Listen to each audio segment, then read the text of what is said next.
So welcome everyone to the CCCB. Thank you for coming to this activity. Today we're here with Dr. Oyèrónké Oyewùmí. Thank you very much for coming.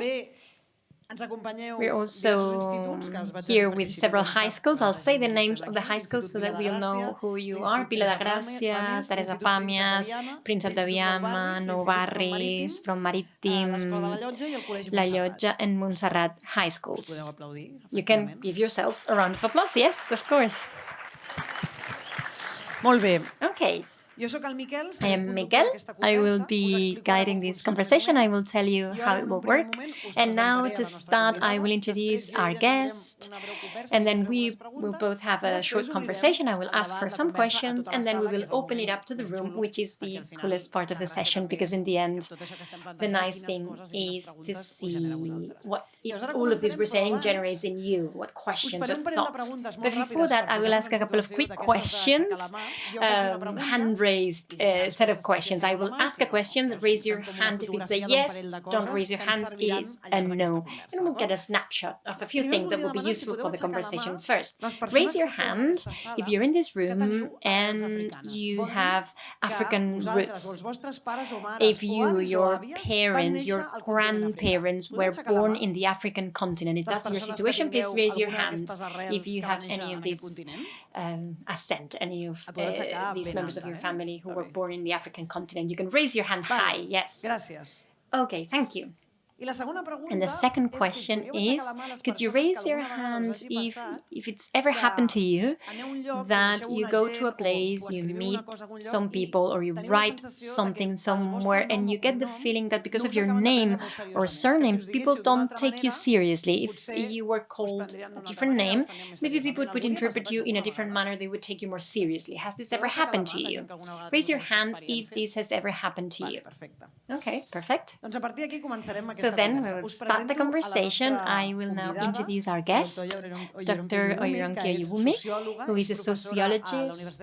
She is a professor at Stony Brook University in New York. She was born and raised in Nigeria, in Africa, and at a given point she went to the United States to continue her education, and she pursued her career there.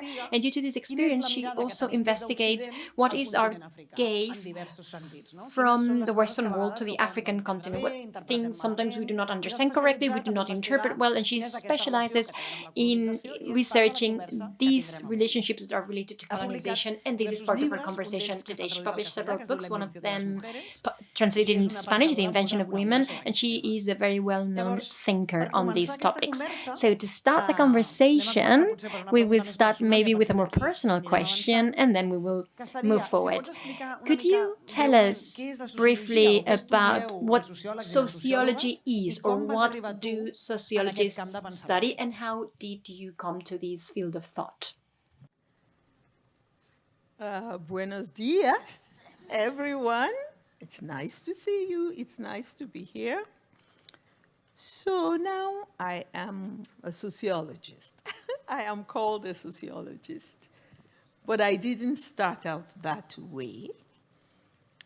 When I was in the university in Nigeria, because I had my first degree, my bachelor's, I received in Nigeria at the University of Ibadan. I always say that, open my classes in the US with that statement, because I said too many people in the West, whether it's Europe or the United States, they don't know that we have universities in Africa. So I always say, you know what? I was already educated before I came to the United States. Okay, so let me start that way. So at the University of Ibadan, I was a political scientist. I studied political science because I was interested. Everybody will say I was always interested in the news, in what's going on around the world, the state, and all that. And so I took a lot of courses on government, leadership, power, Machiavelli, and all that in my political science classes. Marxism. So all my courses were like that. And then I took one course during this period in sociology, sociology of the family. And I was hooked. The funny thing is that the sociology of the family I took was not about African families. You still don't find a lot of textbooks about African families. It was about European families, English families, and there was a classic book on the family in East London. But what attracted me was that it was talking of society, human relations. And so I was really interested in the ideas about the family. That's how I started thinking about sociology. And then I had also noticed in Nigeria that we had different kinds of families. I had some friends whose mothers were highly Western educated. And when I went to their house, it was different from what was going on in my house. In my family, very well affluent family, but we were quite what they'll call traditional Yoruba in terms of the language we spoke at home and all that. So I became interested in the impact of colonization, Western colonization, on the family. And Nigeria was colonized by the British. So it occurred to me that when I go to do my PhD, I wanted to do it in sociology. I was interested in notions of the family and the change in family. Aquesta conversa es diu Àfrica. This conversation is entitled Africa Decolonizing Knowledge. And I would like to start slowly understanding what this means. Normally, when we imagine colonization, we imagine people physically occupying a land, people going to a place and physically invading it. And what you propose is that there is a different way of colonizing, which is more invisible. And it is related to colonizing a place also through knowledge. So what does it mean to colonize knowledge? Well, there's a long-standing, I don't think I'm the first one to say this, long-standing understanding of the impact of colonization or the impacts of being subordinated by another group. There's a long-standing understanding of it in terms of not only what is physically done, but what you internalized. I mean, there's a concept of internal colonialism, for example. In fact, they have actually used the idea of internal colonialism, even in the United States, about Black people in the United States. So how people internalize negative images about themselves is one part of it, and how they internalize notions about the person, the colonizer, as superior is another thing, and how many of our institutions or ways of doing things are degraded and ignored or said to be unworthy. Those are all the ways in which colonization, European colonization, has impacted on us. And more specifically about knowledge, which really implicates my work. Gender. The notion that in society there's a binary, of male and female. Simple definition of traditional notions of gender. That notion, apart from what we know about gender, let me invite you to understand that gender is a category of knowledge, right? Is a way of organizing knowledge in society. What do I mean by that? You enter a room, and today, what most of us do, as a result of Western societies and what we learn in our education, I'm thinking, okay, how many boys are in this room? How many girls? You can see the knowledge of the room, I'm already categorizing, right? So gender is a category of knowledge. And so what my work brought to the table, and that was quite interesting when I was pointing it out, was that in Yoruba society, Yoruba is one of the largest nationalities, ethnic groups in Africa. There are over 40 million in Nigeria alone. So for the Yoruba, when you look at our language, there are no kinship categories. Kinship categories are like basic, right? A kinship category is brother, sister.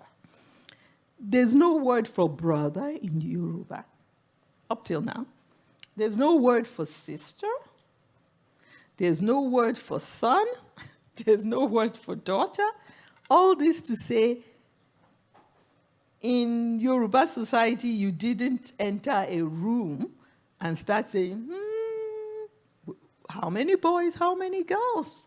They didn't think in those terms, but now we do, okay, as a result of colonization.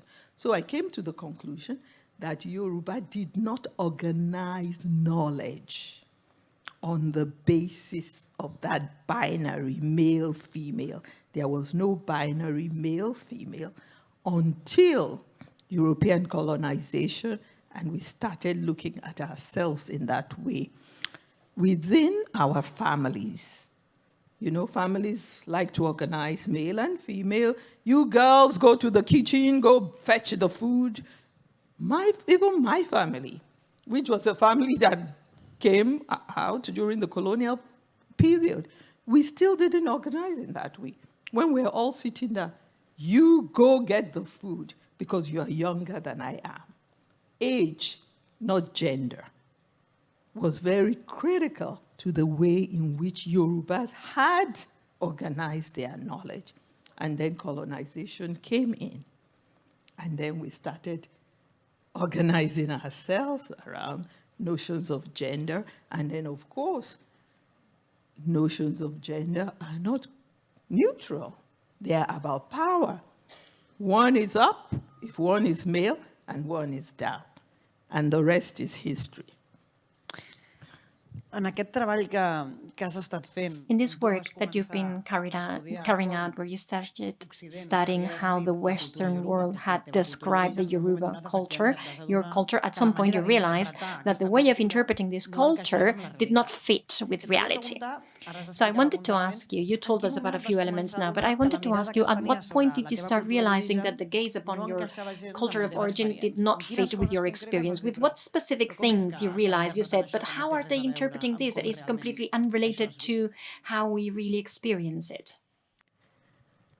Well, when I was in Nigeria, despite the fact that I went to university in Nigeria, my whole education, our education system was based on the British, the books we read, the novels we read. I can still quote from Shakespeare. I can still quote from Pride and Prejudice. We were so colonized that we just took this for granted, that if you wanted to read a book is written in English. For example, I've never studied Yoruba as a language. Of course, in school, But of course, because I speak it and then I started working with it, that's why I could read it. So many of us never went to school in our languages, right? All this to say, colonization was like a fish swimming in water, the water being colonization. You just were not aware of the extent of it. As somebody who had studied political science, I was aware of the political side of it, right?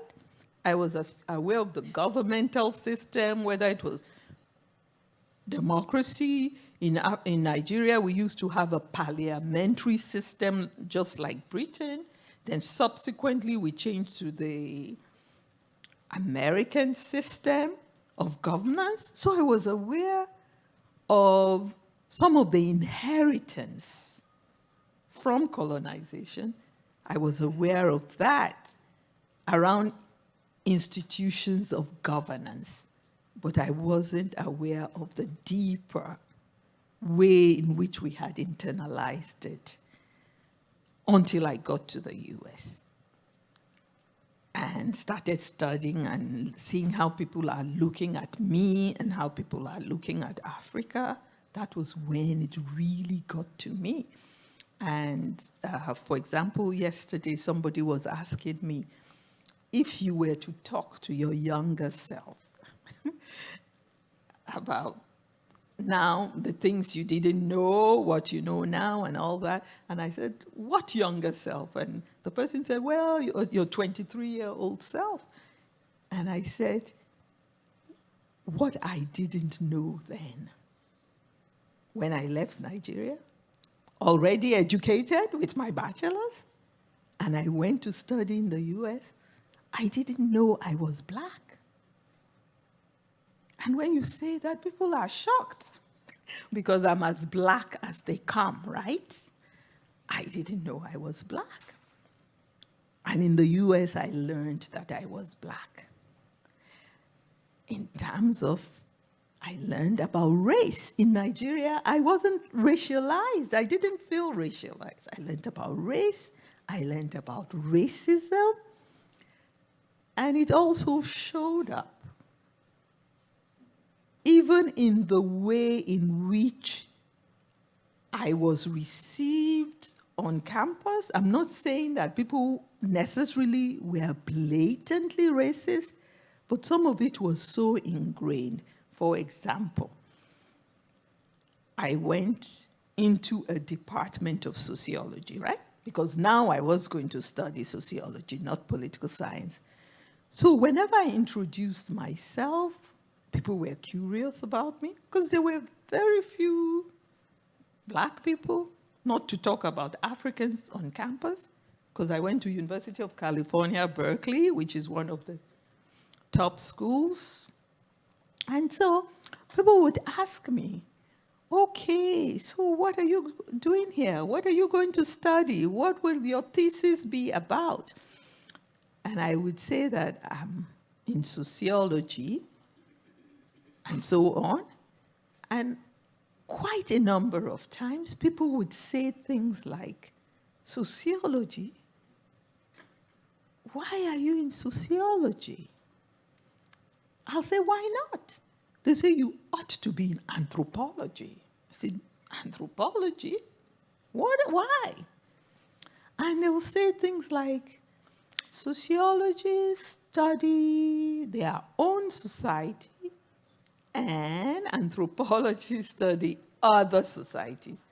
And I'll say, voila, you see, I'm a sociologist. I'm going to be studying Africa, my society. But that's not what they meant.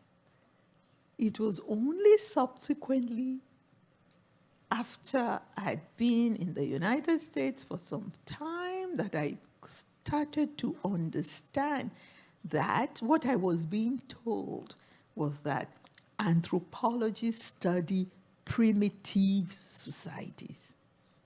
And how can you be in sociology and want to study Africa? Because sociology is about modern, civilized societies. So even from there, I started to now understand many things that people were saying about Africa, the dark continent, uncivilized, and what. And so those were the things. As I started to understand the West more, as I started to understand mainstream United States more, I understood Africa better because I had to draw a contrast from what they were saying about Africa and what I knew about it. Ara fa un moment has explicat A moment ago, you told us about one of the ideas you've worked on the most, the idea that gender, this idea that says that in our society there are men and women, and there is a very big belief that presupposes that men are superior to women, etc., etc. So this idea that people have worked on a lot, you propose that this is a European idea that was exported to Africa, but in many African societies they did not have this way of organizing themselves. So what I wanted to ask is, because this is very complex and contradictory, because nowadays the final result is that contrary to that, we have the idea that African societies are a lot more sexist than Europeans or Western societies, and this is why we think they're more backwards or uncivilized. And what you propose is that before colonization, this was not the case. So I wanted to ask you, what do you think about this gaze we have currently, this idea that despite the fact that history contradicts this, there's this great stereotype that imagines that these societies in the end have always been backwards in this sense, have always been more sexist, when what you propose is that this is completely linked to colonization. There is no question in my mind that a lot of the things you see today about discrimination against women, prejudice, and so on, is also linked to race. Because one of the things we see in gender studies is that you cannot study gender in isolation, right? You have to put race and gender together. And there's a part of my book in which I talk about gender and race in the colonial experience, that there was a hierarchy. There was the white man, there was the white woman, there was the African man, and there was the African woman at the bottom, right? So you have that racial hierarchy. And so there are many ways in which gender subordination, women's oppression, girls' oppression emanated from colonization. I document that very well in my book. One very obvious way in which this happened is that some of the goodies, and I put that in quote, the goodies, the good things that we associate with modernity, like going to school, having access to a job, those things that colonization brought were given to males first. So for a long time, African females could not go to school. They did not have access to formal jobs. And so you can begin to see how new hierarchies were being created. I mean, today, to say somebody is an illiterate is an insult. So the first colonial school for males in Nigeria, I believe, was created 50 years, 50, before the school for females.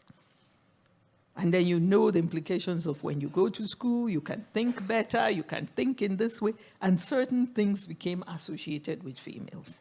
That's one area. When you go to access to government, access to power, access to running as a councillor, it wasn't open to females. You can see the ways in which females were increasingly marginalized and subordinated. But most importantly today, one of the greatest things we have to contend with on the African continent, and it's not only in Africa, but since we're talking about, is religion. Millions and millions of Nigerians will tell you they are Christians. And millions in Nigeria, we also have Muslims. And those religions, whether Christianity or Islam, they call them Abrahamic religions, women are subordinated. Not only women are subordinated, there's a lot that is being said about the unworthiness of women. You can go to the first book of the Bible, and I think this is interesting. I always make an example of this in class. We are told that Eve, the female, was made from the rib. One rib of Adam. And then I look at my students as I'm looking at you now. Women's bodies is more complicated than men. How can they be from the rib? If you want to argue with me or debate that issue, I think we have more parts. If we want to talk about, I'm open. Maybe you convince me that no, we don't have more parts. We just came from a rib. And it's a ridiculous idea as far as I'm concerned. I'm not being a heretic. No inquisition here, okay? I'm not being a heretic. I'm just saying that it doesn't make sense that something more complicated comes from something that is less complicated. And most importantly, you know what? The men came from us, right? So this is the story of origin that so many Africans believe. And we have a Yoruba story of origin, which I write about. It's not like that. The Yoruba story of origin is more aligned with the scientific. If you know anything about the scientific origin, humans came from Africa, and there's that mitochondrial DNA, and that we all came from a mother, all of us. That's the Yoruba story of origin. Not the Adam and Eve one. But the Adam and Eve one is what we think about, what we say about. And if you say Yoruba, oh, they'll say, no, you're a pagan. Because our religion, our knowledge, our ways of doing things has been demonized. So people don't want to describe themselves as children of Yoruba founders. They'll say, I am the daughter of Jesus, I'm the son of Jesus. And that's where a whole lot of things emanate today, negatively, for women. Not only in Africa, because I live in the US, and I can't begin to start talking about that. This reflection that you make, that gender is not what used to organize Yoruba culture, is important for us as well, because here in Europe, it's very difficult for us to explain that patriarchy has not always been the rule, that we can live in a situation in which men and women are not unequal, and it's important to have stories from other societies that have been organized in a different manner. So I wanted to ask you about something that you explained briefly before, but that's interesting. Yoruba culture was not arranged based on male-female categories, but it had a different way of organizing itself, where one of the most important elements was age. So what used to organize relationship between people was their age. So I wanted to ask you if you could elaborate a bit more about that organization of society, so that we can realize there are many other ways of organizing social relations. What did it mean that a society was arranged regarding age? Based on age. Yes, that's a very good sociology question that I always use to illustrate for my young students in the US. Oftentimes, people will look at me and say that, you talk a good game about seniority and age, and you seem to like it, but you don't like gender hierarchy or race hierarchy. You say you are democratic. So how can you love seniority and be democratic? Because to say something is democratic is about equality and all that. So what's going on there? So this is how I approach it. Gender hierarchy and race hierarchy are what they would call rigid, static, hard hierarchies. And how are they hard? In a gender hierarchy, the male, whatever is associated with men, is always up, superior. It doesn't change. We've been trying to change it, right? All over the world. See how successful we are, even on that. And so in a gender hierarchy, the men thinks maleness is always associated with maleness. The female things are subordinated, are down. So even when we want to change that hierarchy, instead of being able to overturn it, you now find that women have to start acting as men. And we see it in the political system when women are running for office, right? Instead of saying that, wow, she's going to be more nurturing, that's a wonderful thing. No, she has to say, I'm going to be strong, I'm going to be the commander-in-chief, right? So that's that hierarchy. It's rigid. It doesn't change. Race hierarchy is also the same. White is always on top, black is on the bottom. The closer you are to white, the better, right? So people say some black people are white adjacent. That's why they are more accepted. It's a rigid hierarchy. It doesn't change. But seniority, in fact, seniority is not a hierarchy. The way in which seniority functions in Yoruba society is that it is fluid in the sense that everybody gets their turn. Seniority is about turn taking, T-U-R-N, taking turns. Taking turns in terms of the fact that, let me tell you how it operates in my family. I am sandwiched between two brothers. I have one older brother and one younger brother.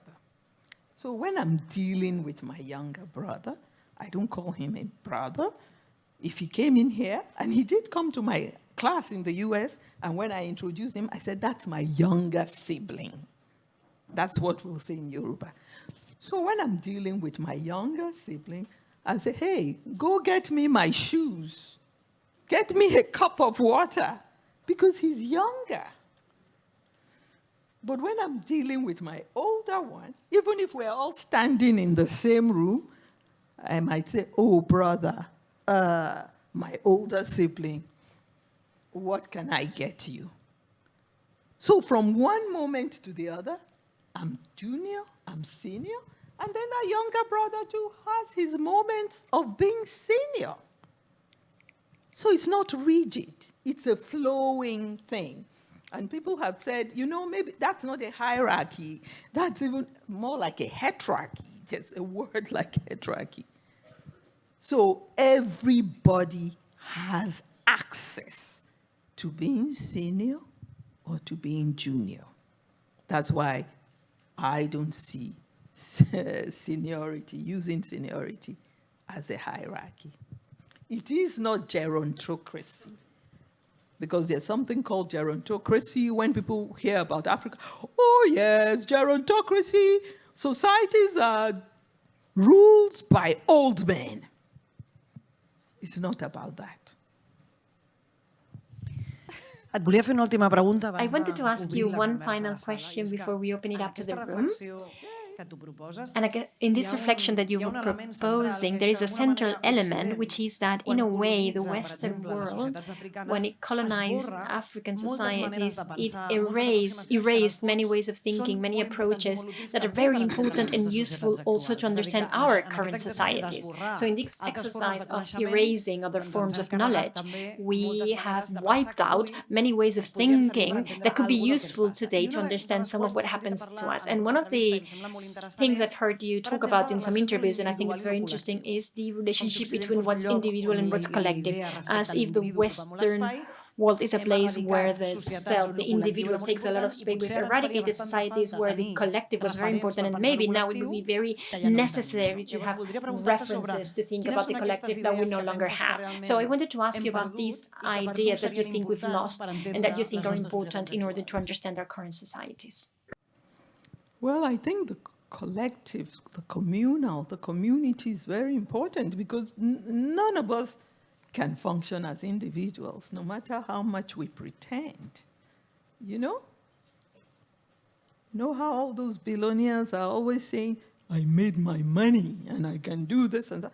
But they made their money off the backs of many of us, right? As they were making money, they used public funds to build bridges, to build industry. So nobody is an island. The individual may be important, but we are what we are because of the collective. And it's that African notion of Ubuntu. I am because we are. And I see the ways in which that manifests. For example, one of the things that I have been thinking about, or using to think about these things, has to do with some of the issues going on about transgender and things like that today. Because oftentimes, there are transgender people who find some resonance in my work when I talk about Yoruba societies being genderless, gender-free, and all that. And I get further questions about how notions from these African societies can help to inform some of the controversial issues about trans and all that. But one of the perplexing things that immediately comes to mind, and I point out, is that Yoruba categories of genderlessness are possible only because they are relational. It's the relationship of an individual to the community. So if I say, that's my younger sibling, it already recalls that we're part of a group, as opposed to saying something, maybe something like brother. If I say this is my brother and not my sister, it already recalls gender as an individual thing. And so these Yoruba categories that are so attractive are only possible because it's part of the social fabric, it's part of the community. But trans ideas, and indeed gender ideas, people talk about gender identity as something coming from the inside. It's not about the social.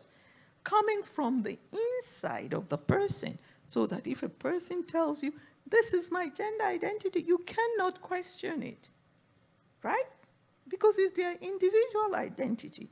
And so what I see there, rather than converging with Yoruba ideas, is that it's a divergence. It's based on the individual, and then we also have that whole notion of collective. And it seems to me that gender freeness in order to actually realize it in reality, it has to be a characteristic of the community, of the collective, not an individual. An individual by themselves cannot change that, no matter how they try. And people are trying, but they meet a lot of resistance. So what I think is that it invites for us to think more about it more as something that a community, a collective, must embark on. Otherwise, we give individuals, trans people, a big burden. Moltíssimes gràcies. Thank you very much. And thank you as well, because you've been paying attention. You've been so silent. We're grateful. I'm telling that to you from the start. I know you've paid a lot of attention, and now we're opening up a conversation, a space for conversation. And you can ask questions, give us your thoughts, ideas about anything that has come up in the conversation. We've said many different things, so any idea that has resonated, connected with you, that has sparked in you the need to talk, anything. Oh, I would like to say, at this point, teachers cannot ask questions, and also if you feel comfortable asking in English, it's fine, but you've seen we have an interpreter, Anna, here with us, who will be interpreting anything you want to ask in Catalan or Spanish. You can do so, no problem. There's interpretation, and you do not need to ask questions that you prepared back at home. It can also be things that you came up with now, things that you're curious about, you want to ask. You can raise your hand, and someone will bring you a microphone. Whenever you're ready, who wants to start? We know that people may be a bit shy at first, but it will go away. We'll be patient. Exacte. Exactly. Here at the front, thank you. The ones who start, we need to be grateful for their bravery. Thank you. Hello. How connected do you feel now with your culture after living abroad for so many years? Excellent question. I feel very connected because I always went home at least twice a year. And then in the summers, I am usually in Nigeria from 6 to 8 weeks. So I've never been totally alienated from home. I haven't been totally alienated also, apart from my personal experience, because of my research. Much of my work is still based in Africa. And then I also think that because I never felt at home in the United States, so I always regarded my sojourn there that it's a place of work, not home. And that's for very specific reasons, which may be changing for some Africans, because I've never really lived in an African community in the United States. There was nothing like that. So when I'm thinking of community, I'm always thinking of Nigeria. But today, because of migration, immigration, some people do live in those communities. I never did. So I never really felt at home, despite the long time I spent in the US. So I am actually going back to Nigeria soon. Moltes gràcies. Thank you very much. Molt bé. Okay. Aixequeu les mans perquè les puguem veure des Do d'aquí. raise your hands high so we can see you from here. Fins i tot encara que penseu que no és Even una if bona you pregunta think it's o not una a bona good reflexió, question or a good thought, està bé arriscar-se. A it is vegades good to risk it. ens emportem sorpreses. Sometimes Moltes we'll gràcies. be Aquí. surprised. Sí. Thank you very much. Yes, over here.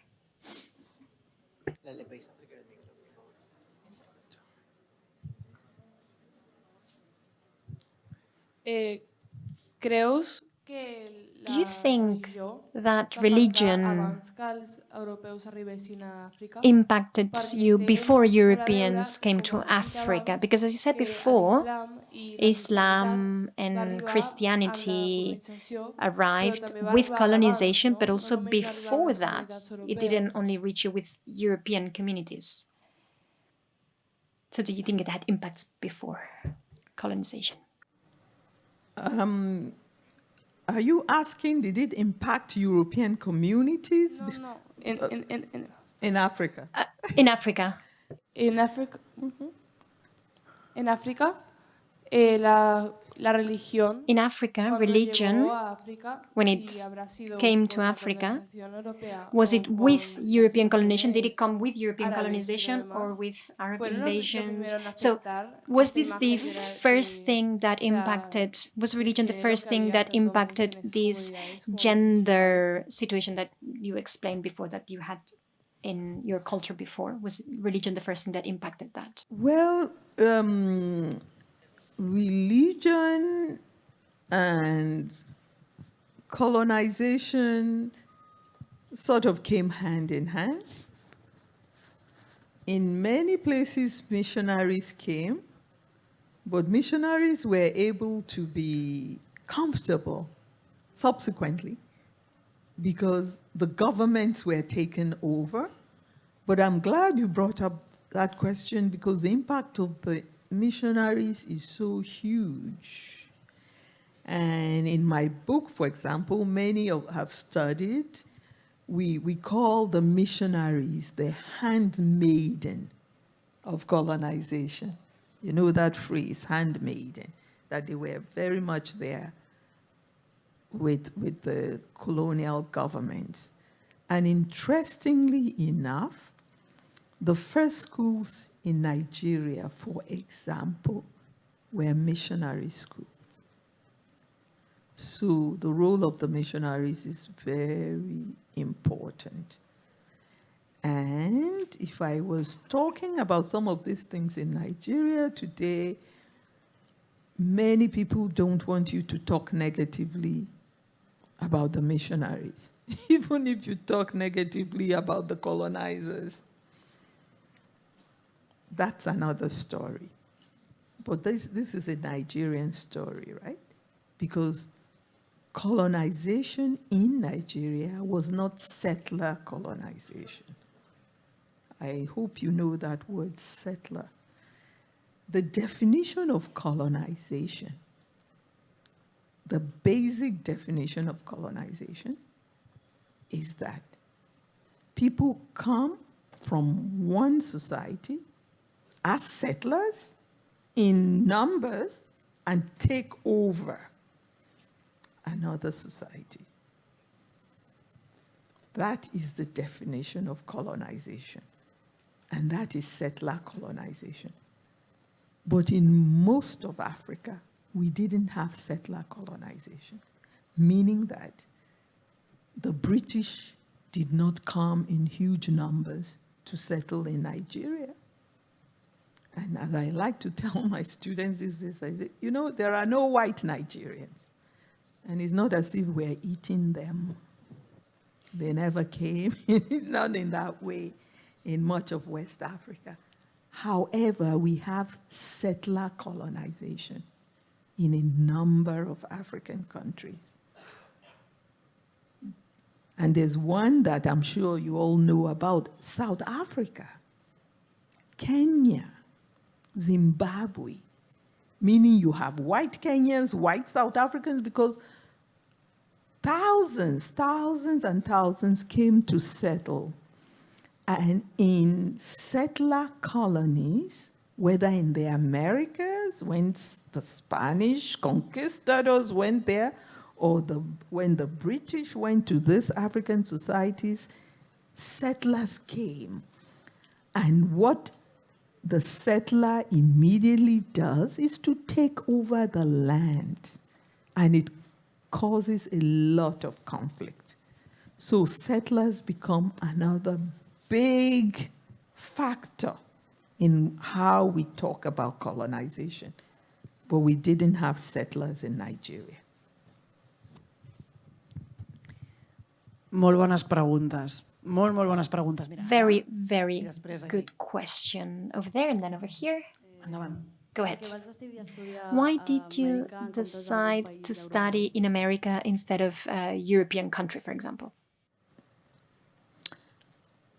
I had this sense of adventure.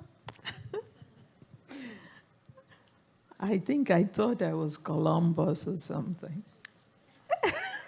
trying to discover America.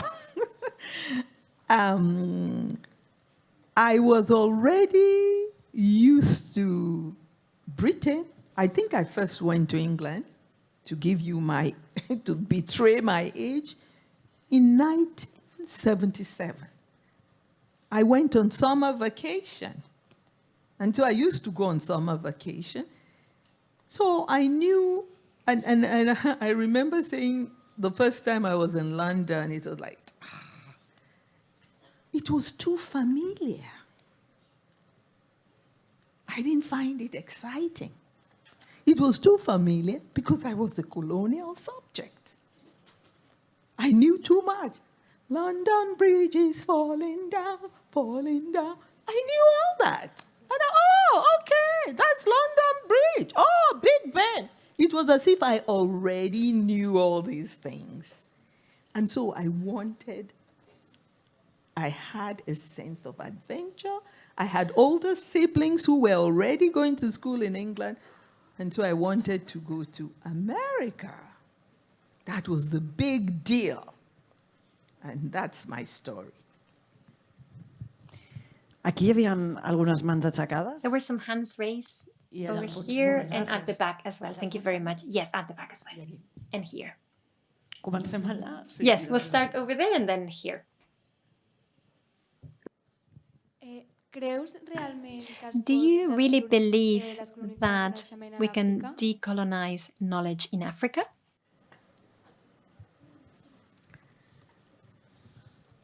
Let me rephrase the question. Do I believe we can decolonize knowledge around the world?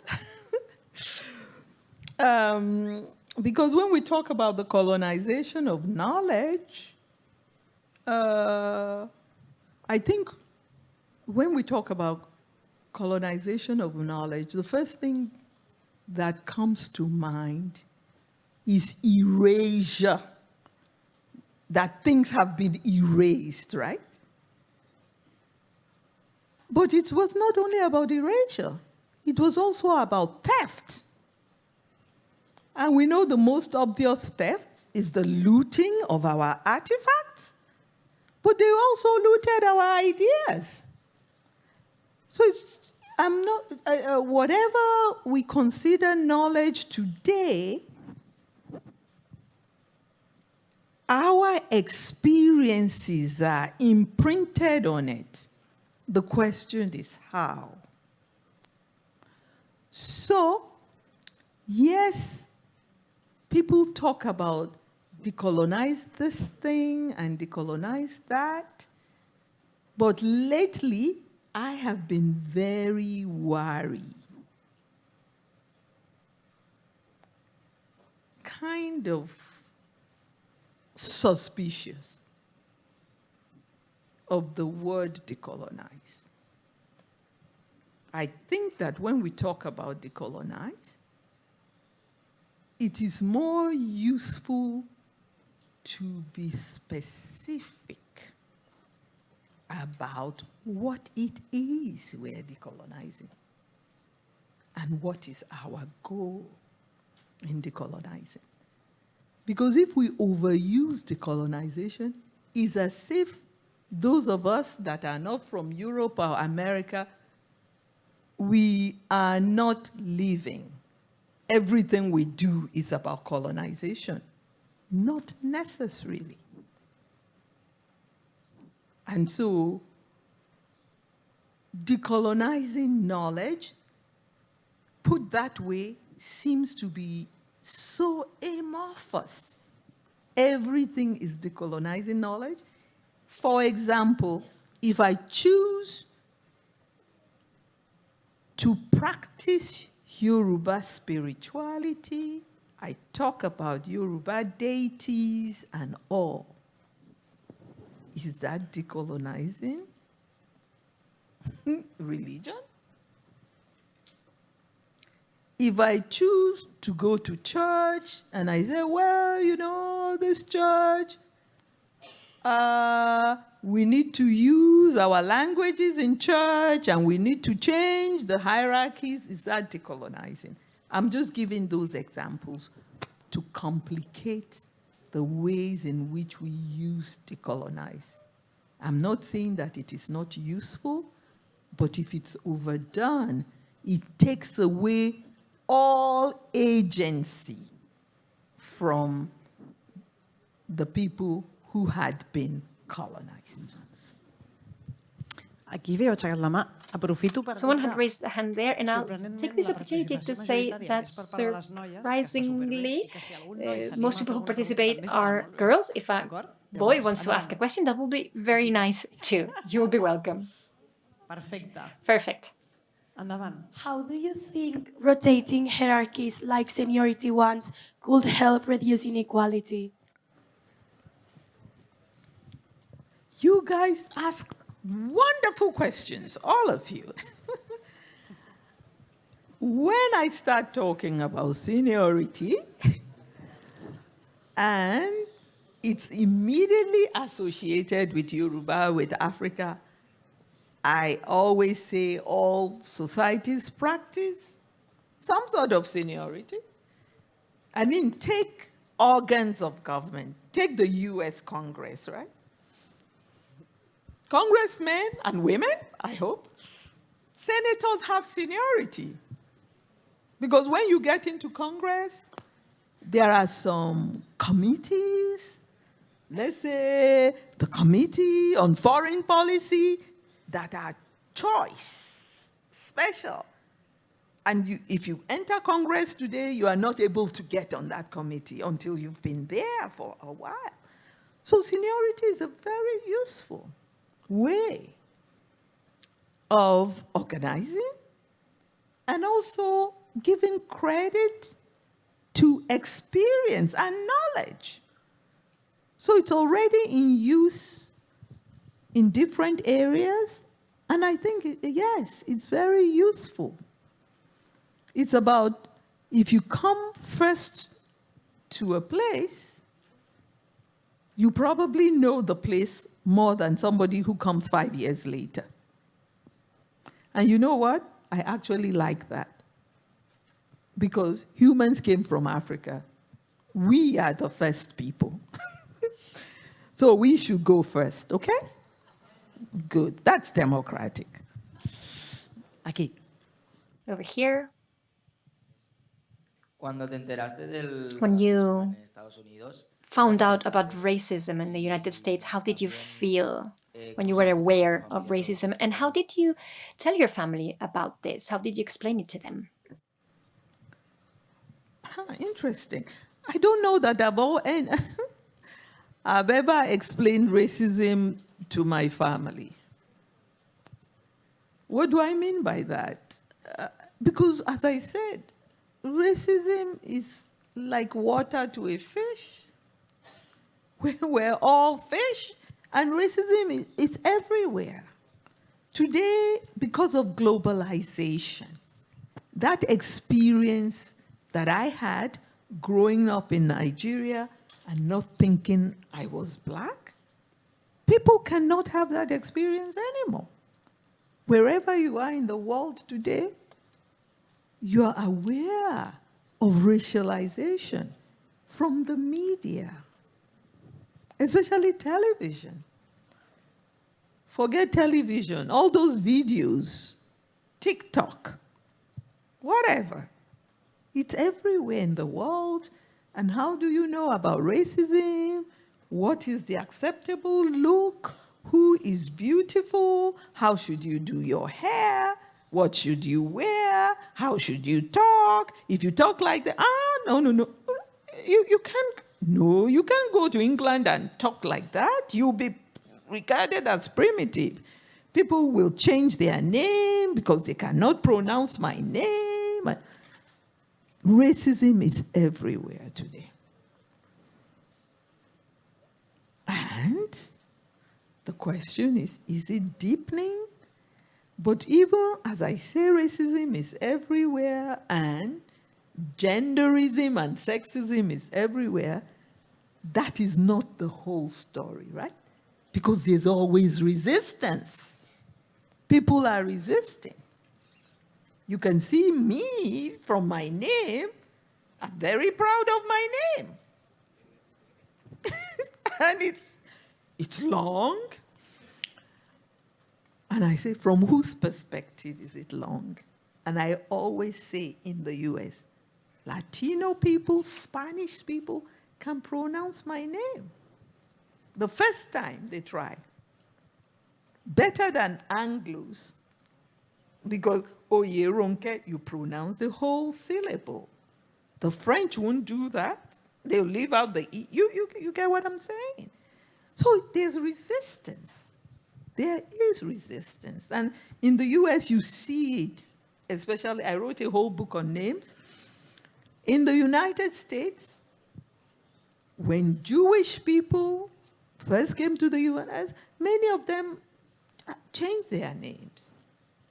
People from different cultures, they anglicized, even Europeans, they anglicized, even the Germans anglicized their names. But over time, that was reduced for the white people. But the black people, the people from other cultures, the Chinese, for example, as soon as they come, they become Susan or Anna or whatever. But there's resistance to all sorts of prejudices. And if there is resistance, I want to say some of it is changing. But I also don't want to minimize the idea that racism, racialization, racial discrimination is everywhere. And in Western societies, one of the ways in which it manifests is that you enter a room in a place where you know there are black people, there are white people, these days they talk about brown people, and you enter a room and everybody looks white. I see that in Brazil. They invite me to lectures and talks, they embrace my work, they like the Orisha. Oh yes, I also have an Orisha. But I enter a lecture room in Sao Paulo, in Brasilia, and everybody is white looking. And I said, but this is Brazil. Why am I the only one who looks like this in this room? Right? Segregation is a main part of continuing racism today. Més preguntes.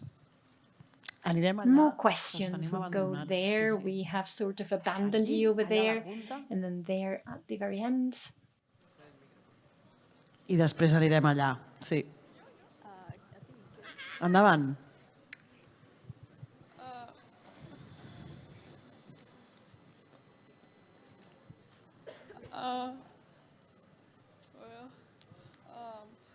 I don't remember if you talked about this or not. If so, forgive me for the stupid question, but I'm just curious.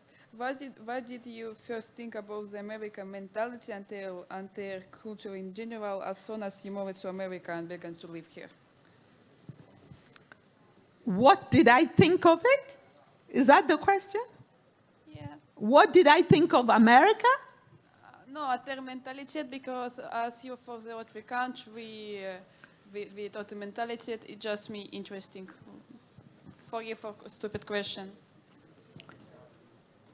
Well, I think one of the important things I immediately discovered in America, as soon as I learned that I was black, is that I started to be aware and to learn about the history of black Americans. And I approached United States history from the history of black people from slavery through the civil rights movement to now. And it opens up America in a different way. And I think that has been important for my own consciousness as I travel around the world. Aquí, havies aixecat la mà? You had raised your hands over here. Perfect. My question is, have you ever met anyone who has experienced colonization firsthand, or whether all of your knowledge is through books and other sources? Oh, yes. I actually was born in pre-colonial Nigeria. That shows how ancient I am. I was born in pre-colonial Nigeria, although I was very young when we got our independence, but I was born in pre-colonial Nigeria. And to answer your question, yes, I know many Africans. Zimbabwe did not get its quote and unquote independence until 1980. By 1980, I was in college.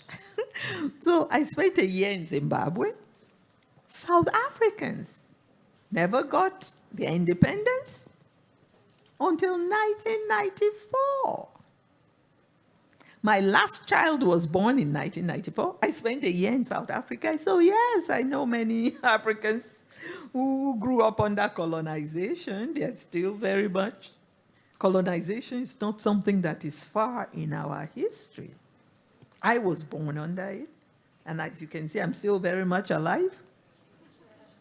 So I wasn't born under Columbus or the conquistadors. This is recent history. Allà al fons, aquí. There at the back, here.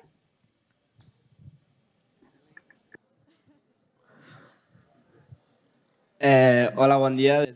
Hello. Good morning from Teresa Pamia's school. We wanted to ask you for life advice, since you've been in several continents and you've traveled to a continent to study what you like. So based on all of that, could you give us some life advice? Thank you. Advice for life? Oh, that's difficult, except if you are more specific, but there's an easy way. It's always important to be open to learn, to be open to listen to other people. Even though I probably sound opinionated, I think I know this and know that. So I often tell myself, calm down, let them talk. You might learn something. So I think it's always good to be open and receptive to what's going on around you. And you also have to, be aware, read. Because we can't travel to 150 countries. I was trying to do that. But I'm sure I can read 150 books. So read, learn, and be open to other people and listen to what they have to say and let them say it. No matter how odious you think it is, let them say. Maybe there's an angle that might emerge that you can then use to impart your own knowledge. I hope that helps. Aquí i després Over here and then there. farem aquestes dues últimes We'll preguntes. take these two final questions and we'll finish. You mentioned earlier that you didn't know you were black until you went into the US. How did it impact you and how did you feel about it? How did it impact me? it meant I became more conscious of race. So when I entered a room, I'm like, okay, how many black people are here? Am I the only one? If I'm the only one, is this a gathering of the Ku Klux Klan? Might they want to kill me?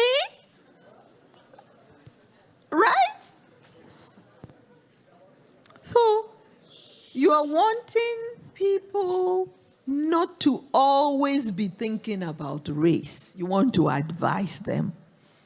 But on the other hand, if you're not thinking about race, it could be life-threatening. If you're dealing with the police, especially if you're a young black man. And so, yes, this is a good question, because I have 2 sons. And one of them raised in New York City. So I have had to contend with this thing that Black Americans call the talk. If you've never heard about the talk before, is that what do you say to your young boys as they are growing up in America? What do you say to them about when they are stopped by the police? I have had to do that. And I didn't have the tools, right? Because I didn't grow up like that. Because my youngest son said to me, and I didn't know at the time, he didn't tell me. He said, the first time the police stopped me, I was 12 years old. I said, really? How come I didn't know about that? So I didn't know about it because he was taking the train. We lived in the suburb of New York City. But his school, he went to a private school in New York, so he had to take the train like 6 a.m. in the morning to New York, then get on the bus to school. So he said, this morning I took the train. And when I landed at Penn Station, as soon as I landed, 2 policemen came to me. And I said, what? And they said, oh, somebody just stole something. And the description. Like, what? I said, so what happened? Did you miss your bus? He said, something, and they let me go. And then I caught my bus to school. And he didn't tell me when he got home.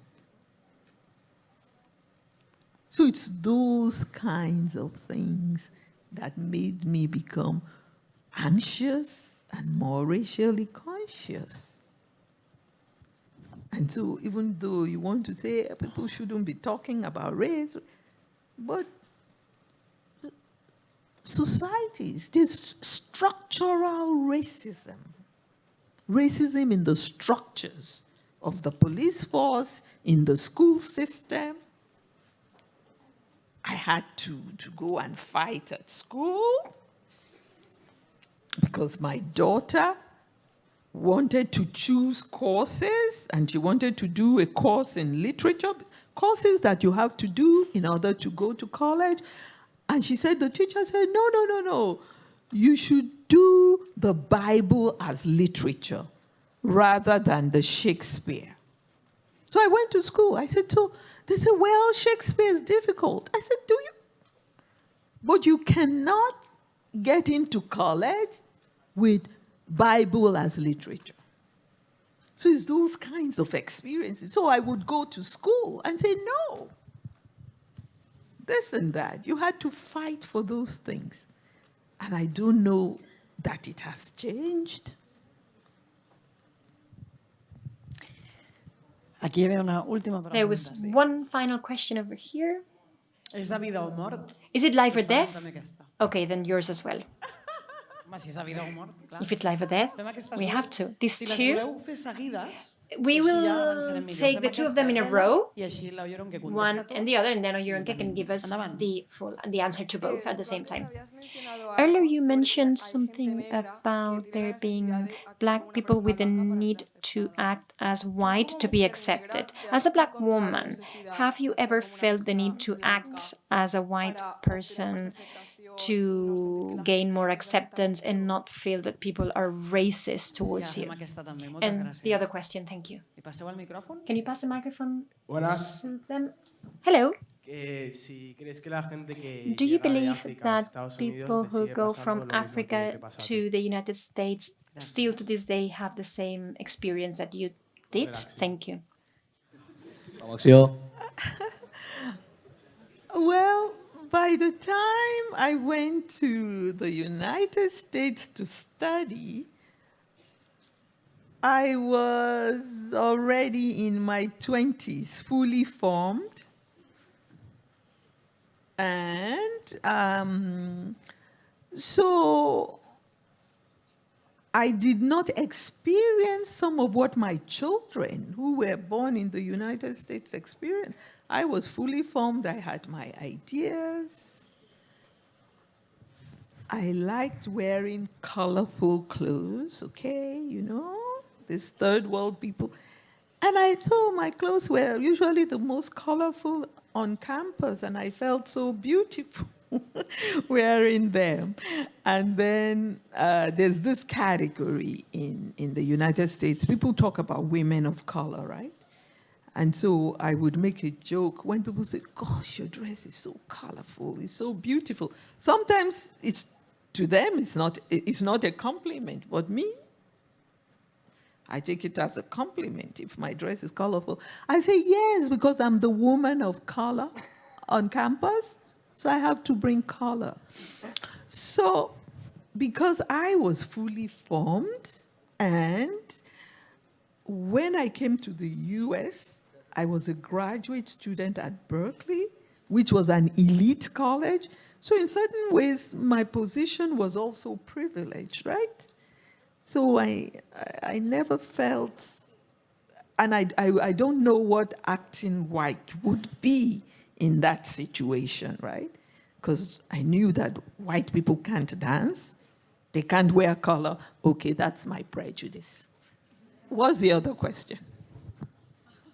So I wasn't going to be looking up to them on that level. What was the other question? Tens el micròfon? You have the mic? Can you say it again?